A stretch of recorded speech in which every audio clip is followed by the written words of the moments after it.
피카소는 여러 방향에서 바라본 물체의 특징을 평평한 캔버스에 재구성한 큐비즘을 창시했습니다.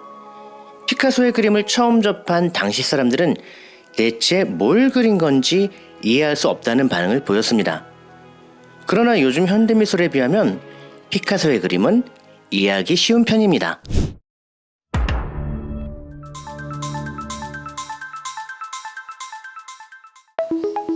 안녕하세요. 앤디용의 그림.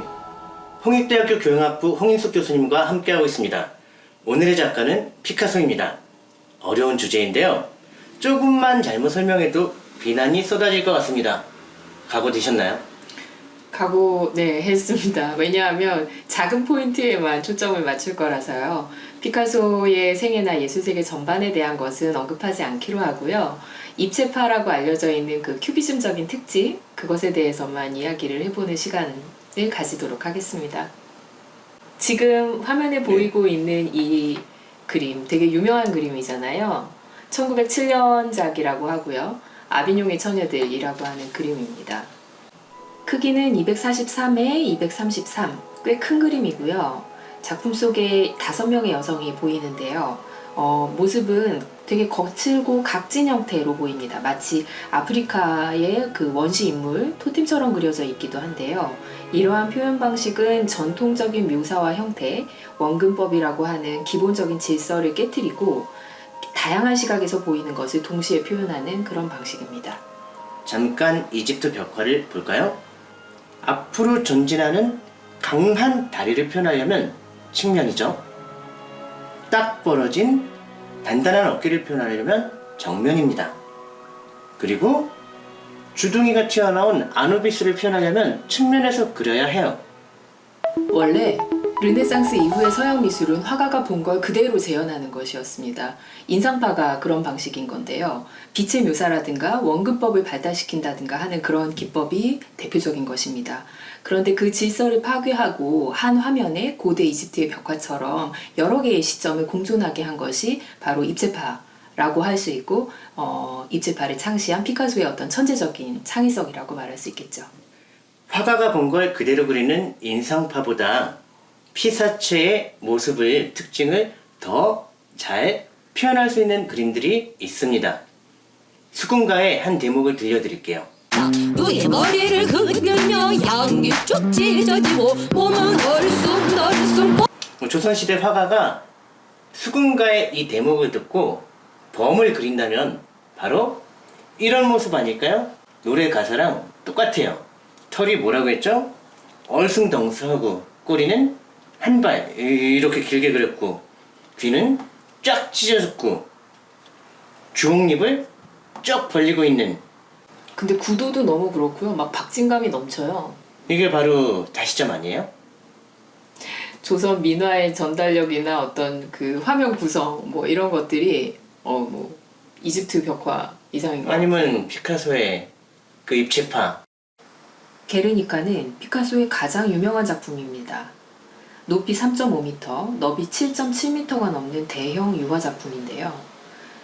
이 그림은 1937년 스페인 내전 당시 스페인 국민당의 부탁으로 독일과 이탈리아 전투기가 스페인 북부에 있던 게르니카라는 작은 마을을 폭격해서 1,500명의 무고한 시민이 학살당한 사건을 그린 것입니다.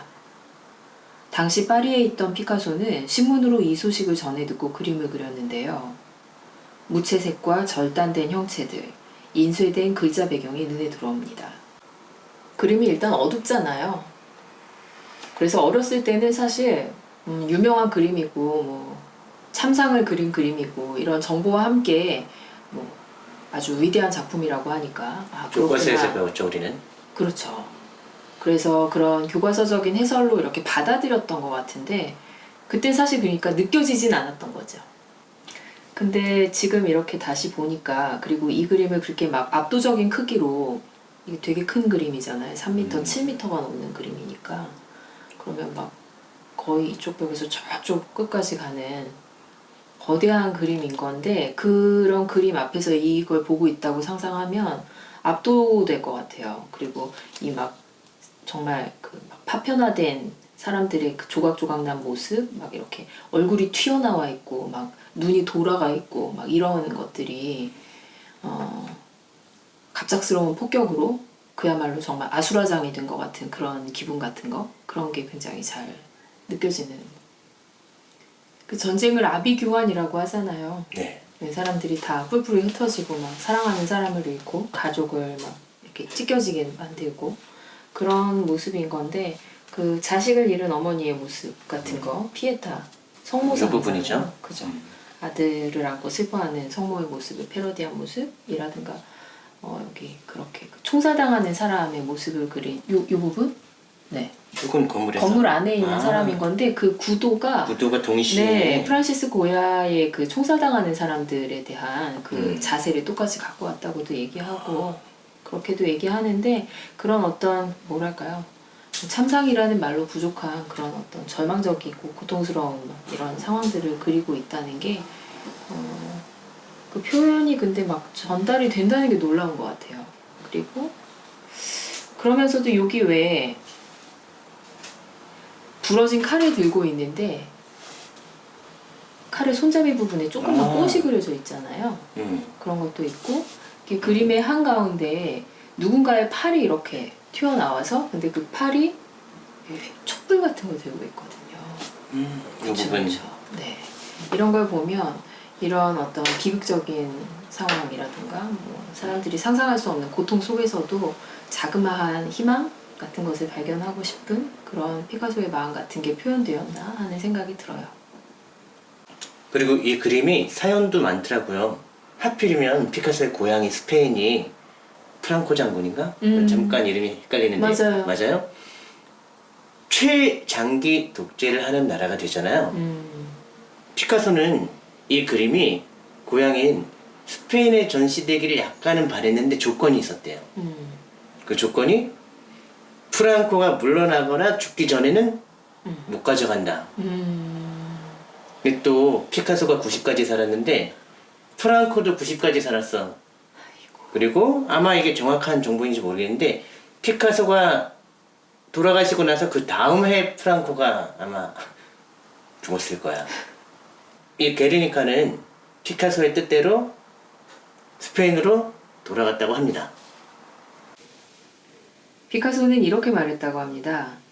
나는 15세 이미 벨라스케스처럼 그렸다.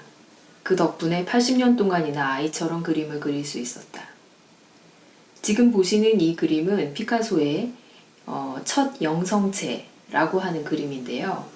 나이가 14살 때 그린 그림이라고 합니다. 두 번째 그림은 과학과 자비인데요. 15살에 그린 그림이라고 합니다. 그가 했던 말 그대로 벨라스케스나 라파엘로 같은 그런 느낌이 드는 아주 고전적인 그림입니다.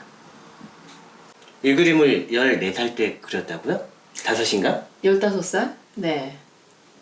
대단하군요. 믿을 수가 없는데요.